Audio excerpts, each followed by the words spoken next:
right. Welcome to another episode of The Path to You. Today we are joined by Miss Heidi Thompson, or I like to call her Mama T.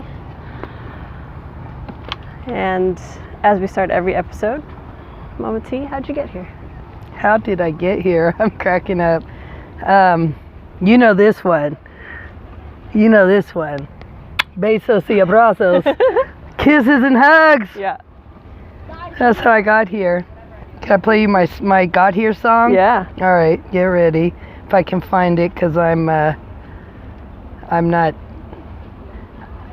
old at these things. So let me just play this. This is Talking Heads. Oh, there we go. It's too loud. Get into this. This is how I got here. Yeah.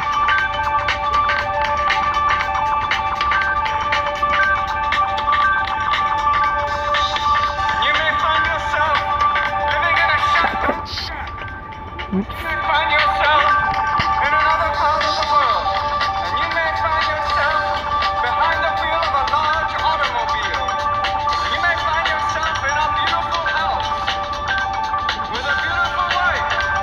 And you may ask yourself, well, How did I get here?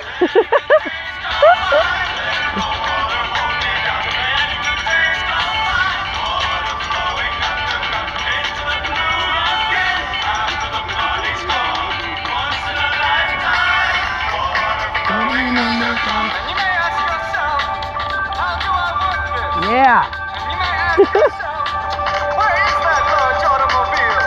And you may tell yourself, this is not my beautiful house. Nope. And you may tell yourself, this is not my beautiful wife. Letting the days go by, let the water hold me down. Letting the days go by, water flowing underground into the blue again. After the party's gone, once in a lifetime, water flowing underground. Same as it ever was. Same as it ever was. Same as it ever was. Same as it ever was. Same as it ever was. Get it, girl. Same as it ever was. Same as it ever was. Word to darling? Water removing. There's water at the bottom of the ocean. Under the water, carry the water. Water, Remove water. Hey.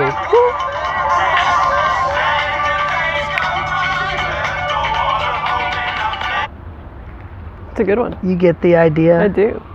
Whew, how did I get here? That's an episode first. I'm in episode first, girlfriend, True and story. I was thinking how'd I get here, and there's so many ideas, but I'm gonna have to tell you it's a series of mistakes. Okay. One mistake after another, I realized. Okay. Yeah. What was the first mistake? Okay.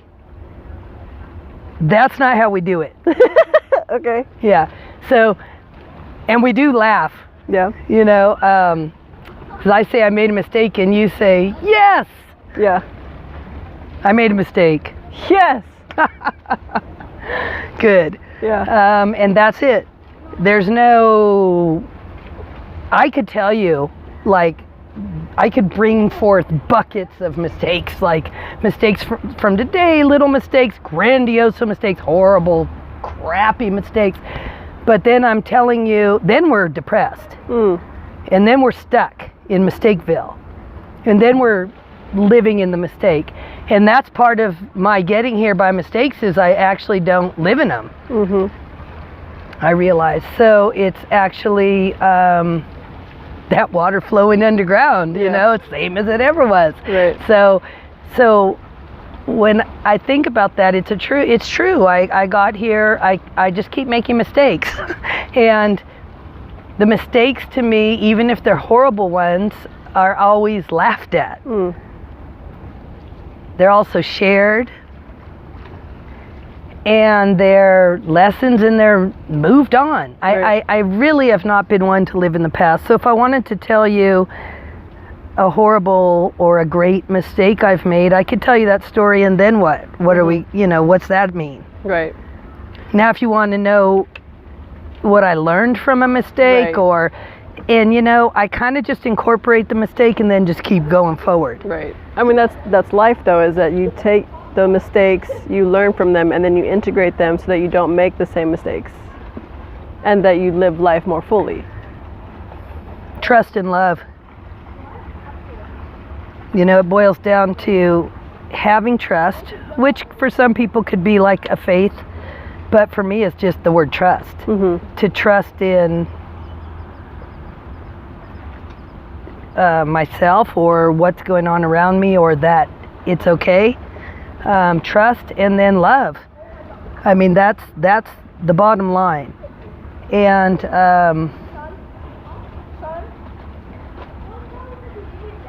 where I am right now is called 50-50. Okay.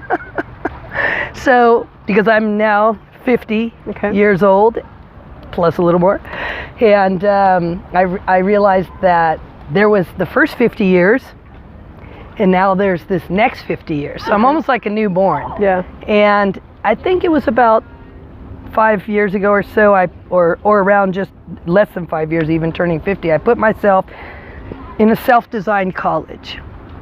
Okay. And I'm designing my next 50 years. So all the mistakes from the first 50 years, they're like tied with the bow and sent off to sea. Okay. They're done.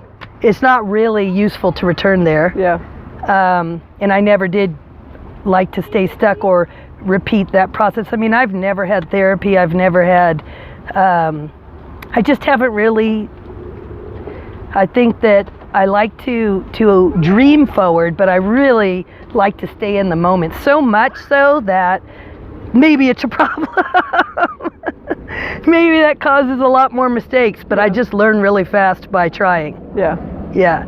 So, so this 50-50 thing is where I am, and it's brand new. So, yeah, I'm here now. Mm-hmm. That's how I got here. Okay. And what do you do right now? If you had to put a label on what you do. A label on what I do.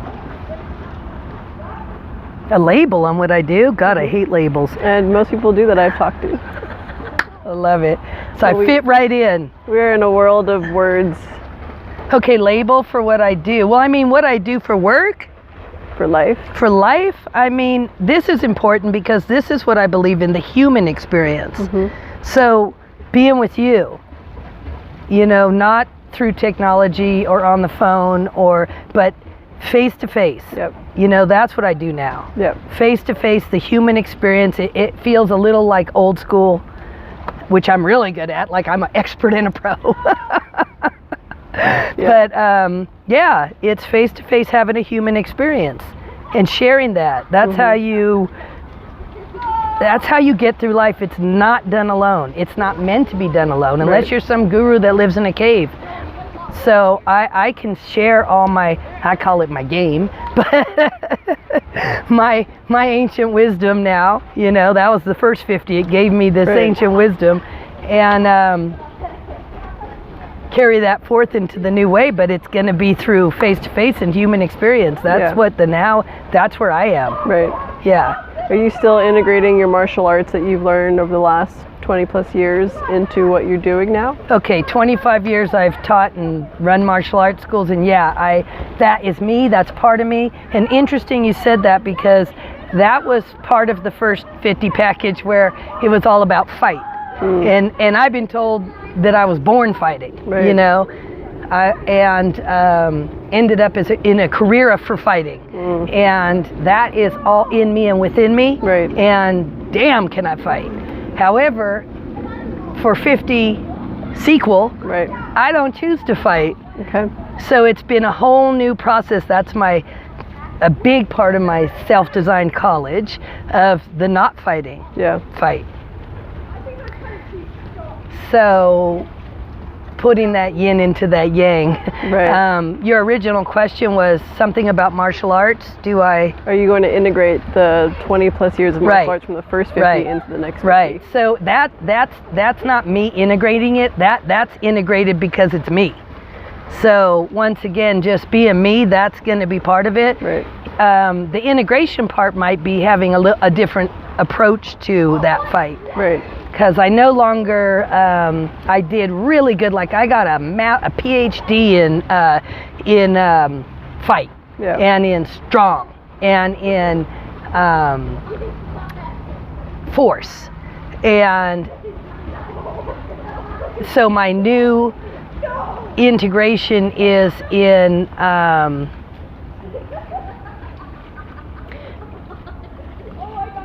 listen, more quiet, and all these arts, new arts. So instead of martial arts, it's the art of doing nothing. Yeah. It's the art of silence. It's the art of self-care. It's the art of non-negotiables. It's these very basic, old school things that I'm bringing back and putting into my. So yeah, the martial art's never going to be there. I'm focusing on the art rather than the martial. Yeah. Yeah. So there seems to be a shift, like in your life, but I think in the lives of many, of bringing back the old school. So bringing back the arts, bringing back the softness. Is that a shift going on? Mm-hmm. Thanks for telling me, because I am like a leader then in this new process. I'm glad it's going on. The idea of self-care and self-love, and that not being selfish. Ooh, yeah. Self-care, I mean, I'd like to call that something else, because people shy away from self-care, that word. Right. And maybe they shy away from it because it does feel selfish. Right. And quite frankly, when I started it, now you have to imagine, I was trained to fight hard, work hard. I have triplets. Yeah. That's crazy. That's hard. Yeah. Busy, long-term relationship. Well, that's something. Yeah. Right there. That's hard. It's like everything was like that. And I wanted to say something about what you just said. And what was it? It was something particular that you just said. Self-care, self-love, not being selfish. Yes. So when I started self-care, because through the process of being a mother and a wife and full-time business and all this, this is also about 5 years ago or so, I came to the conclusion that I didn't even know who I was anymore. And I think this is doesn't matter if you have triplets or a full-time business or a husband or any of that. People are feeling the way of, I don't know if it's an overwhelm or busyness, but I think technology pulls us in and sucks us in. And when I've said this a couple times, it's not that I don't like technology. It serves its purpose. It's great. But also, we need to work on the balance of that. And I am a balance coach, so that goes well with that. Love extremes and love taking the extremes and finding the center point continuously, because you don't get to balance and stay there. Right. It's a ship. You just keep recalibrating. So yeah, on the self-care, that kind of shies people away, and self-love gets people to be it gets a little too complicated feeling. Like, oh yeah, well, I love myself, but really, do you? Or getting stuck once again in trying to figure out how to, Right. So for me, it's really simplifying for other people, because it's very simple for me, and I realize that it's not, it's a phenomenon now, because it's not how things are and how they've been for a long time and where they're going. It's very complicated with all the information era. So for me, it's easy to simplify, because that's how I was born and raised. So when I go old school, like, that's very comfortable for me, and I can super teach that, because I know that, and I know the importance of it, and I know how it can fit in and like make your life right. Now, if you have the new and then add in the old, boom, you are gonna fly. Right. But it's an art. And it takes some time in doing. Right. So back to my story, when I woke up and realized through a huge failure and crash down in life that, you know, of losing my business. My husband was an alcoholic, my triplets, my parents died. I mean, this horrible shit that we don't need to talk about, because what happened out of that was the blossoming of, wait, I'm lost, where's Heidi? Oh no. So I was a wife, a mother, businesswoman, but where was Heidi? Right. And this is what happens to people. You get like lost in it. And you don't want to be, because it doesn't feel very good. Right. So when I started to do Heidi again, find her, seek her, get to know her, redesign her possibly, I told everyone for 1 year, anything I did that was self-care, I said, I have a meeting. If I was coming up here doing this, I'd be like, I have a meeting, back in an hour, going to the steam room, going to a yoga class, going to acupuncture, all this great stuff for me. Anything that had to do with me, I had a meeting. Yeah. Yes, I had a meeting in the ladies' room. Be back real soon. Yeah. Right. And nobody was going to really say anything, you know. You have a meeting. Because I had a meeting. And that wasn't unusual, being who I am. Yeah. And also, you know, I take a strong stance in life, so no need to question me. But people were starting to get a little curious. And after about a year, I think it was my husband was the first one, who, by the way, is totally recovered and a huge leader at AA. Yeah. Business is all resolved. And when you have a big mistake or a big problem, you just go in and you solve it, and it's all better, and you move on. Yeah. Anyway, back to the story. So I had a meeting, and he did say after about a year, so what's your meeting? Kind of tentatively, and I said, a meeting in the ladies' room. And I started to say, I have a yoga class, so I'm going to the steam room. And by then, like anyone who was around me, and I have a whole posse, so they were all really happy for me to know the truth, because they saw the results and the positive benefit on me saving myself and me rising like the phoenix out of this mess. And you know, and then they were like, go have a meeting. You know, so they were really celebratory, and I realized I have all this support for this. Right. And that's the ticket. When people, it's not selfish, because when people see how it's benefiting you, then it can benefit them. Right. So it's not selfish, it's actually better. Right. You know, because it is benefiting others and them or whoever's around you. So there's nothing selfish about it, and it is a lifesaver. And I realize too, I work a lot with people aged 27 to 37, and it's real, and that's not all. I work with women, men, all ages, from young to old. But I do find, I was looking back at my clients on this coaching career I'm doing now, that are most of them age 27 to 37, and I found that shocking, because, and I realized one thing is, I love to get in there. First of all, they're very pliable, and it's a time when you're ready.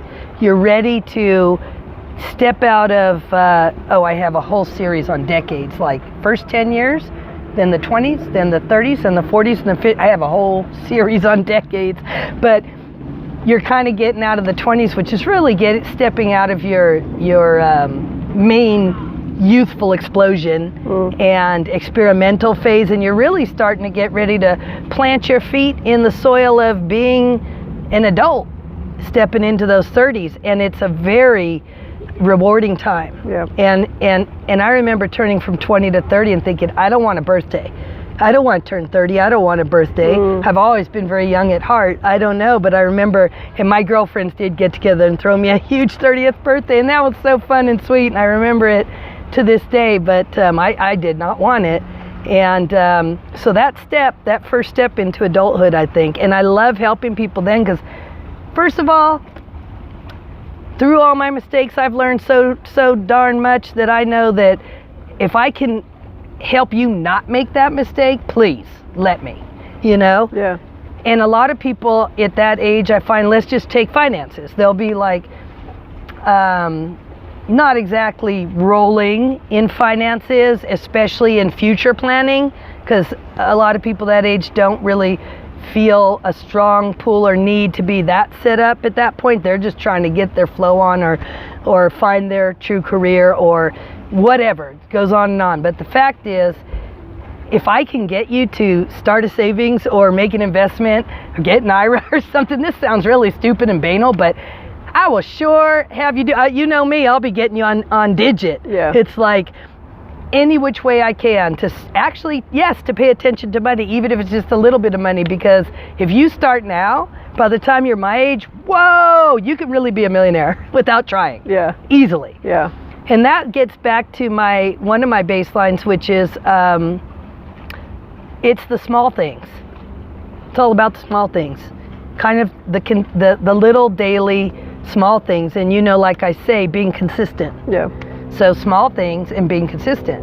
I mean, great for the big things. Those are the things we notice easily, but it's all those small things that we don't pay attention to that I like to bring forth and blow up and have you pay attention to. Because it's a series of teeny little things that you do consistently over a period of time that all of a sudden surprise you and blow up as this magnitude of greatness. Right. And if I can get you to start off with those little consistencies and make it easy. I mean, you know me, I'm not gonna do it if it's not fun. Right. And I'm not saying I can't work hard or put in the time or the effort. I'm good at that, but it's about making it fun. Right.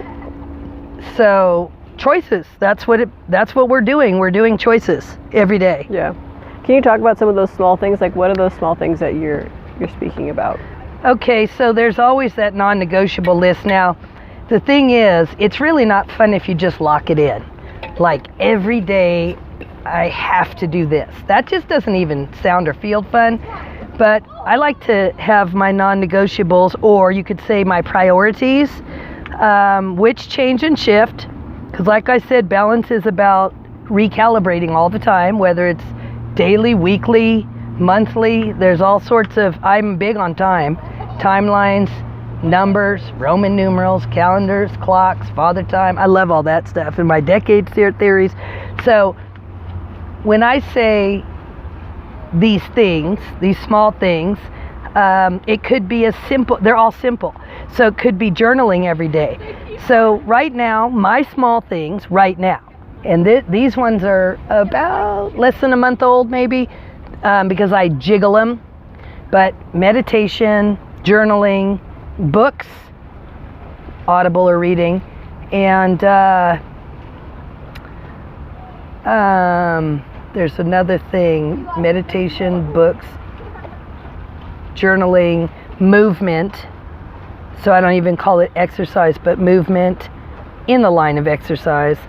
I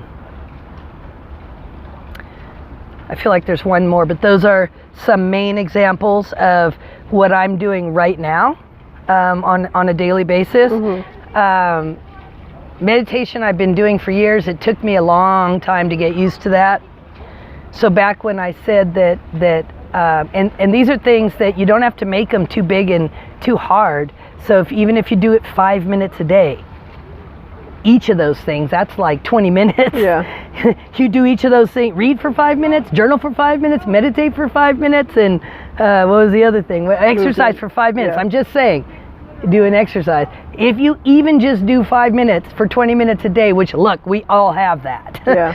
If over time, you're gonna reap the benefits. And I can't tell you what the benefits because they're individual, but you're gonna get focused, your goals are gonna be met, more things are gonna open up, you're gonna have a greater understanding, your path will be laid, and it's so simple and easy. Yeah. And you don't know if bigger things pop out in 6 months, in a year, in 5 years, in 20 years, but if you start and you stay, it'll show up. Yeah. If that makes any sense. Yeah. Yeah. Yeah. So I'm all about that. You mentioned earlier that one of the things you do is a balance coach. Yeah. Talk about that. Well, balance has always fascinated me because I've always had a lot going on. So figuring out, I remember sitting in my mess one day and saying, what are all my options? Because I always say there's as many options as there are possibilities as stars in the sky. And if you're out in the country and it's a dark night with no street lights, there's a lot of stars in the sky. So it's kind of endless. Yeah. So I like to ponder the possibilities, and I was pondering for myself, what's next? What are my possibilities where's my freedom within the confines of my own boundaries? So it seems to me that I don't know if it's easier per se, but it seems to me if you have time and space and money, and you can like take a big trip, like go away, like remove yourself, you can gain a new perspective or have, you know, a big epiphany or something. If you have a lot of money and can like pay for a lot of training or coaching or therapy or whatever you want, however you want to learn, could open up more avenues. If you have,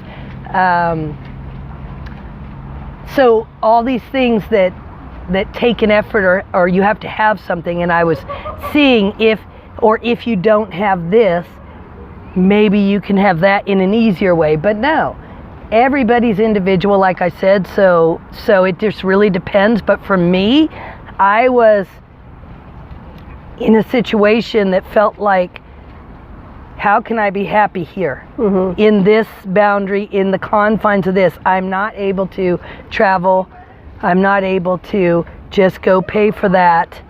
I'm not able to take a lot of time to whatever. Right. So time and space for a healing or an epiphany. So I'm in this confine. And how can I be happy in that boundary? Right. Where's my freedom? And that's what I spent a lot of time studying, working, and getting help with. Yeah. And I'm here to tell you, never do it alone. You're never meant to live this life alone.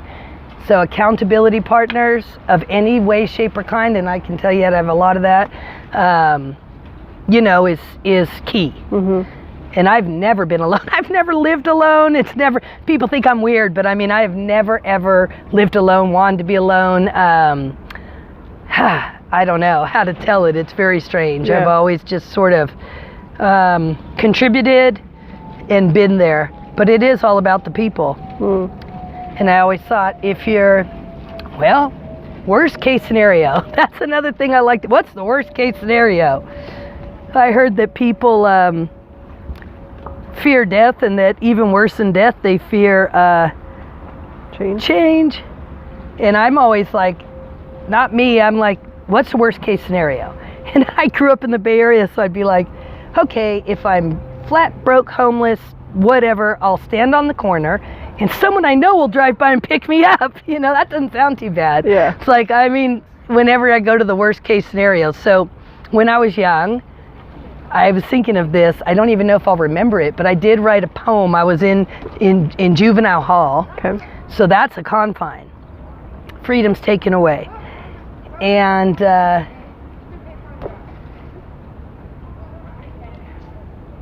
looking through the bars of these four walls, thinking of escape, no need to concentrate, feeling will overtake, down too long, darkness is so too strong, leave me in my own four walls, don't need to breathe, please can I leave, so tired, trying to see too many possibilities, my own reality will conceive nothing but the bars of these four walls.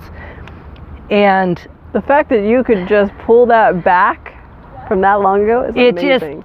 It's clicky. Yeah. Clicky and sticky. Yep.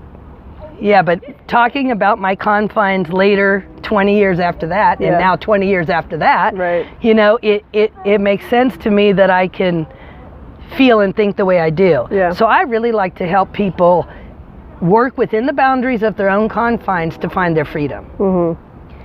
In simple, easy ways. Yeah. I don't know, I hope I've helped you with that from time to time. Yeah. I am. I almost feel like I'm profoundly insignificant. Profoundly insignificant. Why do you feel that way? It's just what I do is so light and easy. And yet so significant. I think so. I mean, I hope so. I hope that all the people I've touched and touch feel that or get some of that. Yeah. Or, you know? I mean, and hopefully, you know, I'll live long enough to get to really reap some of the benefits of some of the younger people I've worked with and work with, and see them so have their dreams come true. Because and when your dreams come true, mind you, you make a new dream. So don't ever think there's a dream that comes true, because once you do, you make a new dream. Yeah. That's what I'm doing, designing my next dream. Yeah. Right. Dream on. Yeah. Because once you attain that dream, does that mean life's over? No, because you create a new dream. And that's why the journey is more important than the goal. Hence again, a martial art phrase we use all the time for on your way to your black belt. It is the journey is more important than the goal. We teach it along with our martial arts training. Hence, to go back to the beginning and say the martial arts will never leave me. I use it for all my teaching. I'm always like, well, we say in the martial arts. Yeah. And also, I am rereading a book I've read multiple times, and do always have my students read from time to time, Miyamoto Musashi, The Book of Five Rings. Okay. That's one of about a series of 4 books that I always recommend for martial artists. And there is something in that samurai warrior code that says, or that this one famous martial artist or warrior said way back was, I may lose this fight, but I will not lose this moment. And that rings true for me in my life and what I do, give, am, be. Yeah. What are the other, you said there are 4 books that you recommend? Right, so let me see. One is the Book of Five Rings. One is, one is Master Flint, who is a long-term black belt in our West Wind school system. He wrote a book, and I don't know if the name changed, but Caging the Tiger Within, or Cage Tiger. And then there's one that nobody really, I don't know if anyone even accesses anymore, and it's I should have brought all the books, but one is not shoulda, because that's a bad word, but I think I have one book in there, is actually The Principles of Self-Defense, and it's an old military guy who wrote it, so I have that. I can get you the actual names and titles. So that's 3, and then the other one is the Way of the Warrior. And actually there is the original version, and then there's one written for women, which I love. Yeah. And that just kind of is a more modern version, and it's interesting. The Way of the Warrior for women, it's very good. Yeah. So anyway, I can shoot you all those titles or take a picture of the book covers and authors there. Yeah. So if I'm working with someone, I usually pull out those books, and there's just great stuff for life in there. Yeah. What has been a theme in working with people over the last few years that seems to run true for everyone, that's something that they're dealing with?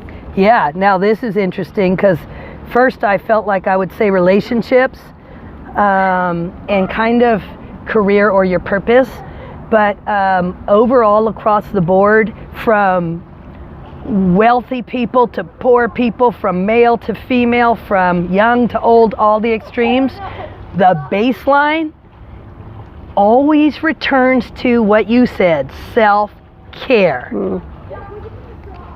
Huge movement right now, and I really would like to term it in another way. Now, I have been a leading force in women in martial arts and in women's self-defense for a long time. Moved on to being a health coach, and then that didn't really ring true, because I'm not all about health, not in that way, right. But I have opinions and training, teachings and stuff for that. Also then more to life coach, now actually moving to mentor.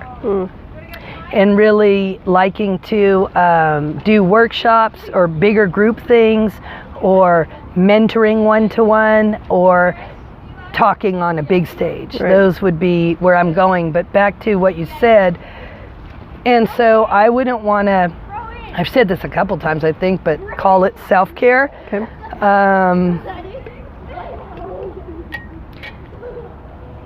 It does go deeper, meaning into happiness, which goes deeper into joy.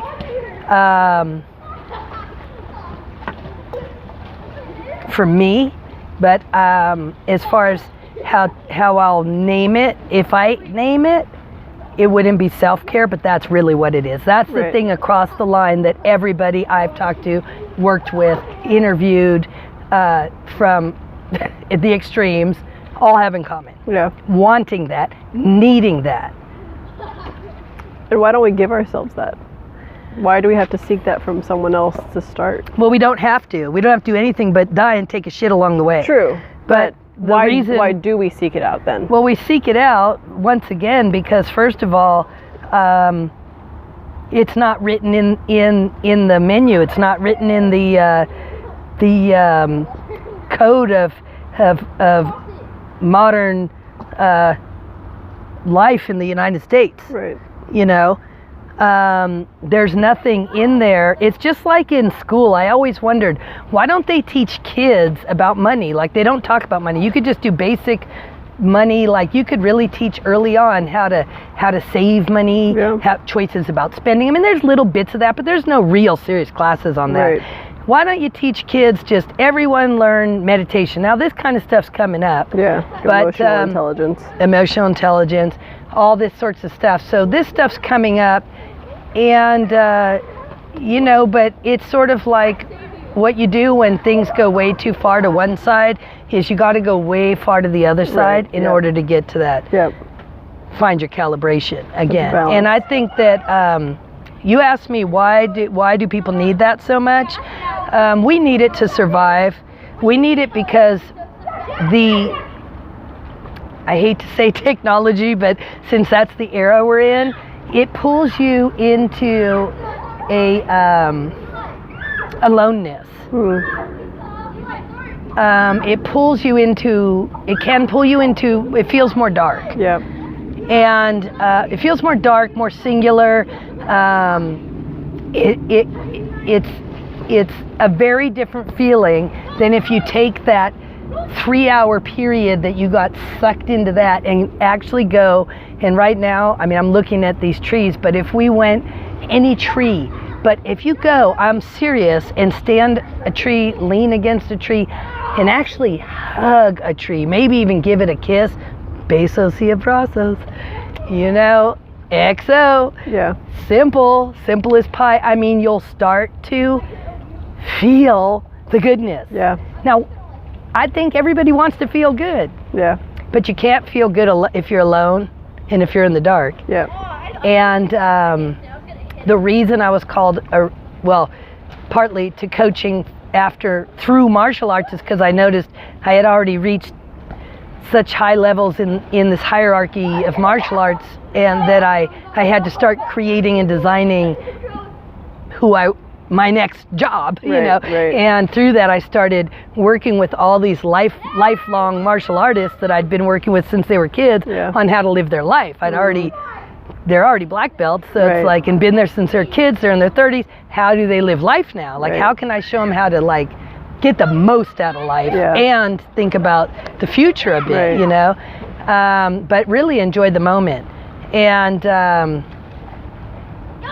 back to the question at hand is, you know how my brain goes, it goes. Yeah. Why are people seeking this out now? Yeah. And I did say that you actually need someone to take you to the tree and teach you how to hug it these days. Mm-hmm. And you will reap the benefits, and you can't deny that feeling. Yeah. And everyone wants to feel good. Right. I'm a specialist at feel good. Yeah. But I've studied it. It's an art, and there's a lot of methods to it, and there's a lot of choices because everybody's different. Right. But some basics that everyone can gain from, and that is getting just right back to the basics. Yeah. And we teach that in the martial arts. Is we have a saying, you're only as good as your basics. Right. And you've heard that before. If the house doesn't have a strong foundation, it's going to crumble. Yep. I'm like a master contractor at foundation. So let me put your base in, and then you can jump off of that. Right. And I'll send you to all sorts of specialists for this, that, and the other. Because I only am going to be able to do what I know. Yeah. And then other people have their specialty for their reasons, right? But I am that master foundation builder. Yeah. You know? And it's different for different people on how long that takes. But if you continue to do these little things over a period of time, boy, will you flourish. Yeah. It's just also that these days things are too immediate. Right. So people aren't used to slow. And that's an art.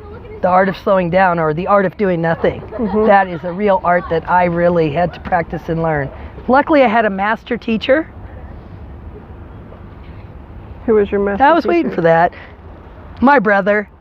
He's the epiphany of the art of doing nothing. And we can joke about him or laugh about him, and he's sort of like the modern day John Muir, but or Peter Pan, Right. or we have all these names for him. However, he's a great teacher at it. And since we're what do they call it?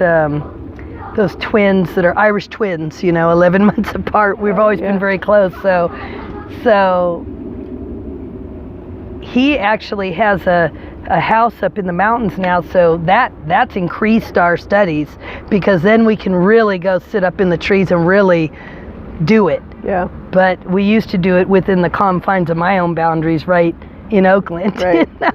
Which we're so lucky to have, to have all this access to nature within our concrete jungle. Everybody's lucky to have anything. I mean, True. This life is temporary. This life is temporary. And, that's another thing to embrace. What are people trying to get at or get to in their day, in their moment? I mean, if you're not going to find that little bit of joy or happiness or flavor right now, that's why people want or seek or need the help, and me too. I mean, I'm not alone.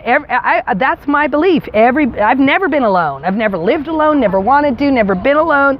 I mean, I'm not saying that alone time isn't good. It's super valuable.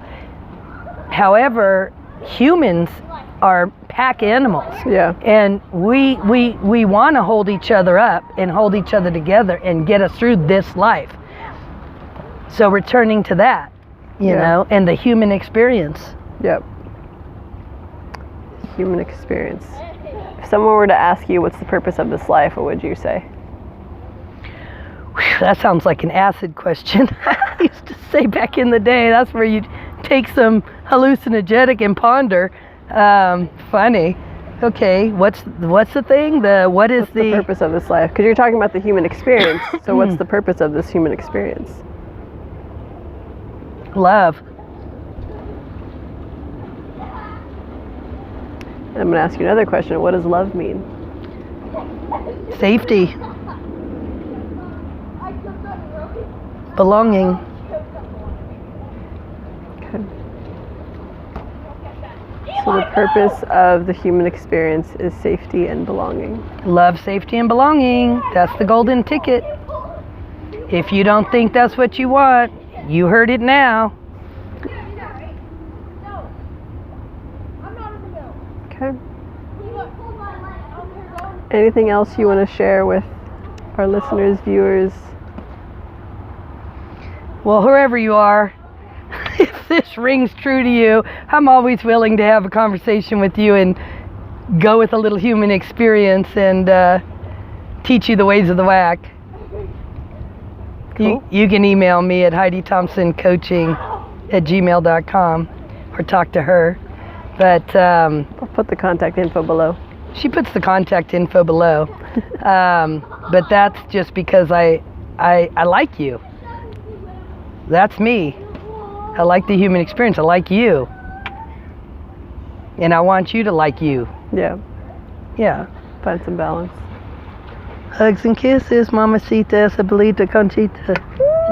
Love you, Mama T. Love you too. All right, folks. That's another episode. I'm starting to sweat, so I'm going to peace out. Let's dip in. Much love. Peace.